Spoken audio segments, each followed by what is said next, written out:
જય હિન્દ દર્શક મિત્રો, આપ જોઈ રહ્યા છો તીર સમાચાર।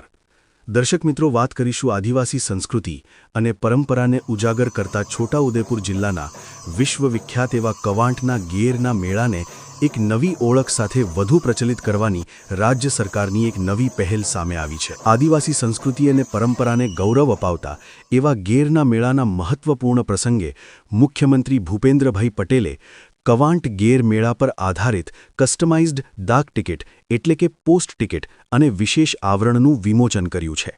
અને આજે આ ટિકિટ અને આવરણ ઉત્તર દક્ષિણ ગુજરાત પરિક્ષેત્રના પોસ્ટ માસ્ટર જનરલ કૃષ્ણકુમાર યાદવે મુખ્યમંત્રીને પ્રથમ નકલ રૂપે ભેટ આપ્યા છે। આ પહેલ રાજ્યની સમૃદ્ધ આદિવાસી પરંપરા, કલા અને સાંસ્કૃતિક વારસાને રાષ્ટ્રીય આંતરરાષ્ટ્રીય ઓળખ અપાવતું મહત્વપૂર્ણ પગલું માનવામાં આવી રહ્યું છે।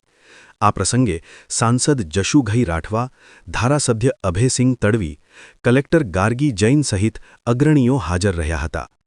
આદિવાસી સમાજની ઓળખ સમાન આ ભેટને અર્પણ કરતા મુખ્યમંત્રી ભૂપેન્દ્ર પટેલે જણાવ્યું હતું કે કવાંટ ગેર મેળો એ માત્ર ઉત્સવ નહીં પરંતુ પ્રકૃતિ સાથેનું સંતુલન, સામાજિક સમરસતા અને પેઢીઓથી જીવંત રહેલી પરંપરાનું પ્રતીક છે। હું માનું છું કે પોસ્ટ ટિકિટો દ્વારા આદિવાસી સંસ્કૃતિ, કલા, સંગીત અને નૃત્યને નવી ઓળખ અને પ્રોત્સાહન મળશે। આમ તો ક્વાંટનો ગેરમેળો કોઈ ઓળખનો ઓશિયાળો નથી અને એટલે જ તે વિશ્વવિખ્યાત મેળાની શ્રેણીમાં આવે છે।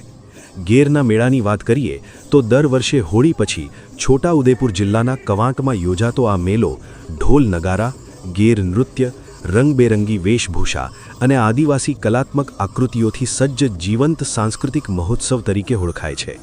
ત્યારે આ પોસ્ટ ટિકિટ અને વિશેષ આવરણ ગુજરાતની આદિવાસી સંસ્કૃતિને દેશ વિદેશમાં વધુ ગૌરવપૂર્ણ ઓળખ અપાવશે।